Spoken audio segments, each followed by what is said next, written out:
A man is lying on the floor of an aircraft. He has 40 pieces of shrapnel buried in his back and legs.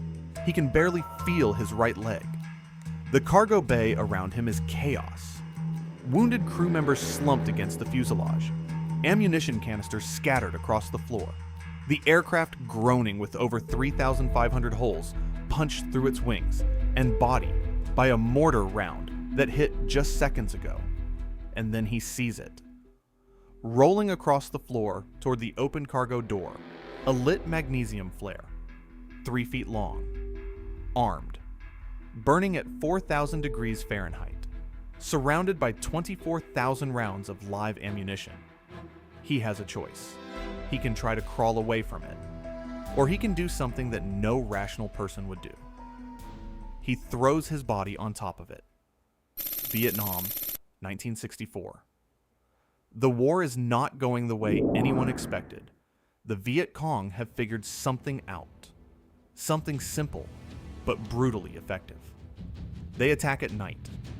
Across the country, hundreds of small outposts, special forces camps, and isolated villages are spread out across the jungle, each one defending itself with a handful of soldiers. And when darkness falls, the Viet Cong come, fast jets, the F-100s, the F-105s, they can respond. But there's a problem. At night, flying at hundreds of miles an hour, finding a small target in dense jungle is nearly impossible. By the time a jet arrives on station, drops its ordnance, and clears out, it's been on target for maybe 30 seconds. And then it has to go home. It can't stay. It can't watch. The Viet Cong knew this. Their tactic was almost elegant in its simplicity. Hit hard, hit fast, and be gone before air support could arrive. And if air support did arrive, wait for the flares to go out, then hit again. But by late 1964, a captain in the United States Air Force had an idea so unconventional that his own commanders thought it was insane. His name was Ronald W. Terry, and what he was about to do would change the nature of air warfare forever. The Douglas C-47 Skytrain had already won one war. It was the workhorse of World War II, dropping paratroopers at Normandy, hauling supplies over the Himalayas. By 1964, it was a relic, an old cargo plane from a different era. But Terry had noticed something during a study tour in Vietnam. C-47s were already flying at night, dropping flares to light up enemy attacks so other aircraft could respond. He watched these old planes circle in the dark, and he had a thought that seemed almost too simple. What if the plane itself was the weapon? The concept dated back to a 1926 proposal by Army Lieutenant Fred Nelson. The idea of mounting guns perpendicular to a plane's axis and flying a banking circle called a pylon turn, keeping a fixed point on the ground in continuous fire. Nobody had ever made it work in combat. Terry championed it. He reportedly used some of his own money. He went directly to Air Force Chief of Staff General Curtis LeMay, and he nearly got sent home when he arrived in Vietnam. Senior commanders worried that arming a cargo plane would set a precedent that threatened the Air Force's budget claims against the Army. But he got his chance. 2 C-47s were pulled from the 1st Air Commando Squadron at Bien Hoa Air Base. Terry's team bolted 3 Su-11/A minigun pods to the left side of the aircraft, 2 pointing out of the rear windows, 1 through the cargo door. A surplus gun sight from an A-1 Skyraider was mounted in the cockpit window. A trigger was wired to the pilot's control column. The first aircraft was ready on December 11th, 1964. The second, December 15th. They didn't even have a name for it yet. But on the night of December 23rd, 1964, they got their first test. And what happened that night would shock everyone, including the men who built it. And it was on that night that the Viet Cong encountered something they had never seen before and would never forget. 3 General Electric M134 miniguns, 6 barrels each, firing at a selectable rate of 3,000 or 6,000 rounds per minute per gun. Let that number land for a second. 6,000 rounds per minute per gun. 3 guns. The aircraft carried 24,000 rounds of 7.62mm ammunition and 45 magnesium parachute flares, each burning at 4,000 degrees Fahrenheit, with roughly 2 million candle power, bright enough to turn a jungle clearing into daylight. But here's the thing about the way it fired. Every 5th round was a tracer. That means for every streak of red light you could see raining down from the sky, there were 4 invisible rounds in between. What looked from the ground like a solid curtain of fire was actually 1/5 of what was actually hitting. The crew described their first live firing test this way. "We opened fire, and it scared me half to death. I thought the guns had blown up. Flames not only came out of the muzzles, but also blew back inside, where they licked around the cans, where the spent cartridges were going. It was really noisy too." The aircraft flew in a constant left banking circle, the pylon turn, at around 3,000 feet altitude and 120 knots. Slow and steady. A fixed orbit. The pilot aimed through a side-mounted gun sight and fired with a trigger on the yoke. 3 to 5 second bursts. 2 guns at a time to prevent jams. And in those 3 to 5 seconds, they could saturate an area the size of a football field. 1 round for every 2.5 square yards. The Viet Cong, who had been attacking villages for years, who had learned how to wait out flares and survive jet strikes, they had never encountered anything like this. And on December 23rd, 1964, they got their first introduction. An outpost called Tran Yen was under attack. A distress call went out. The FC-47, the plane didn't even have its AC designation yet, arrived 37 minutes later. It opened fire. The Viet Cong retreated in minutes, confused, not understanding where the firepower was coming from. Then the same aircraft flew 20 miles to another outpost under attack at Trung Hung. Same result. General Joseph Moore, U.S. Air Force commander of air operations in Vietnam, requested an entire squadron of them before the test period was even over. But what those numbers on paper couldn't communicate was what it was actually like to be on the ground when Puff arrived. The Viet Cong called it the Dragon. When the AC-47 entered its pylon orbit overhead at night, the scene was unlike anything in the history of warfare. The miniguns fired so fast that the individual shots could not be distinguished by the human ear. What came out was a sound described by veterans as a low, sustained roar, like ripping canvas, but deeper, more final. And visually, a solid red sheet of fire pouring from the sky in a continuous stream, connecting the aircraft to the earth below. At Bong Son on February 8, 1965, an FC-47 loitered over a Viet Cong offensive for more than 4 hours. It fired 20,500 rounds into a hilltop position. An escaped ARVN sergeant, who survived the battle, later described helping carry away 80 to 90 bodies. He said enemy troops were completely confused. Some thought they had been hit by a new type of ground weapon. Some had no idea at all where the fire was coming from. USAF reported accounts state that captured enemy documents warned Viet Cong soldiers not to attack the Dragon, that their weapons would be useless and would only anger it further. General James Ferguson, commander of Air Force Systems Command, wrote in February 1965 that the gunship's results showed a psychological factor way out of proportion to the effectiveness of other aircraft strike efforts. But the horrors worked both ways, because the men flying Puff lived inside something terrifying too.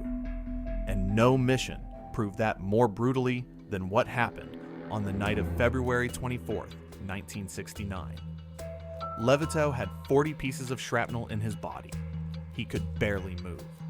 And he still managed to drag himself to the cargo door and throw out a lit magnesium flare surrounded by 24,000 rounds of ammunition, saving the aircraft and all 8 crew members aboard. he flew 20 more combat missions after he recovered from his wounds. They were flying low while turning back around, only 1,000 feet off the ground, putting them directly into the path of an 82mm mortar round. The explosion caused by the mortar put a 2 to 3 foot hole in the right wing of the gunship. The explosion also sent approximately 3,500 pieces of shrapnel into the cargo hold, striking all 4 men there. While Major Carpenter tried to regain flight controls, the 4 men were all thrown to the floor, badly injured. John, who was hit by 40 pieces of shrapnel, struggled to make sense of what was going on. He could feel pain throughout his body and his badly wounded legs were numb. He observed that another airman had fallen by the open doorway. Not even knowing if he could walk, John had to pull himself up and he took small steps toward the door. This wasn't easy for him, not only due to his injuries, but also because the plane was bouncing and shuddering heavily. John made it to the other man.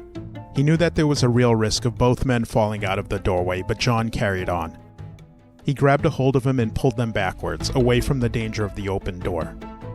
At this time, John saw smoke and became aware of the next danger. Fire aboard the plane could ignite the fuel, ammunition, or flares, causing a catastrophic explosion. As he made his way towards the smoke, reality hit John. The smoke wasn't coming from a fire that could be extinguished, rather it was coming from the flare that he had just set the timer on just moments earlier. These flares have a pin that is attached to a 10-foot lanyard which would allow the flare to begin its firing process as it fell to the ground. However, the violent shaking of the plane sent the flare beyond 10 feet and its firing process had already begun. In less than 20 seconds, a series of explosions would ignite it, and since these flares burn at 4,000 degrees Fahrenheit, John knew that inaction wasn't an option. With the plane still bouncing, John struggled to make his way to the flare canister. Just as he reached for it, the plane again turned. To his dread, John watched it roll away from him. Putting his pain aside, he continued toward it, and for a second time, the flare eluded his grasp and rolled away yet again. Growing increasingly weakened due to the shrapnel wounds and loss of blood, John didn't want to risk not being able to grab the flare on his third attempt. This time, he threw his body on the burning flare, finally getting and maintaining control of it. While still holding the canister to his chest, he made the painful crawl to the open cargo door at the back of the plane. In what must have felt like an eternity to John, he made it to the open door and pushed the flare out just as it exploded. Major Carpenter was able to get Spooky 71 to a nearby airstrip where they were able to make an emergency landing. After landing, John and the other injured crew were brought to an aid station to be treated for their serious wounds. Major Carpenter wasn't aware of John's act of valor until after they landed, and it didn't fully set in until daylight when he saw the trails of John's blood covering the back of the cargo hold. Major Kenneth Carpenter, the pilot of Spooky 71 that night, later said, "In my experience, I have never seen such a courageous act performed under such adverse circumstances. The entire 8-man crew owes their lives to John. How a plane with over 3,500 holes in the wings and fuselage stayed. Airborne defies description." John Levitow died of cancer on November 8, 2000. He was 55 years old. He is buried at Arlington National Cemetery. But Levitow's mission was not the only time Puff paid a brutal price. Of the 53 AC-47s converted for combat, 19 never came home. The AC-47 was never supposed to be invincible. It flew slow, it flew low, and it flew in circles. A predictable pattern that every enemy anti-aircraft gunner learned to exploit. At around 3,000 feet altitude, it was well within range of heavy machine guns and even small arms fire. Of 53 aircraft converted, 41 served in Vietnam. 19 were lost to all causes, 12 in direct combat. On March 9, 1966, during the desperate defense of the A Shau Special Forces camp, under assault by roughly 2,000 North Vietnamese Army troops, an AC-47 called Spooky 70 was forced below 400 feet by low cloud cover. It took .50 caliber fire that destroyed both engines. The co-pilot, First Lieutenant Delbert Peterson, charged an enemy machine gun with an M16 and a pistol to cover the rescue helicopter. The other 3 surviving crewmen were evacuated. Peterson was left behind. His body was never recovered. He was initially listed as missing in action, and later reclassified as killed in action. He received the Air Force Cross posthumously. After losing several aircraft over Laos in early 1966, the Air Force halted AC-47 missions there entirely. The aircraft was simply too vulnerable over heavily defended territory. The last USAF AC-47 combat mission flew on December 1st, 1969. The surviving aircraft were handed over to the South Vietnamese Air Force, the Royal Lao Air Force, and the Cambodian Air Force. Most were destroyed or captured when Saigon fell in April 1975. But the concept, the slow circling aircraft that owns the night, that never died. Today's AC-13 OJ Ghost Rider, still operated by the 4th Special Operations Squadron at Hurlburt Field, Florida, flies the same pylon turn orbit that Ronald Terry designed in a parking lot at Bien Hoa Air Base in December 1964. It carries a 30mm autocannon and a 105mm howitzer instead of 3 miniguns. But the logic is identical.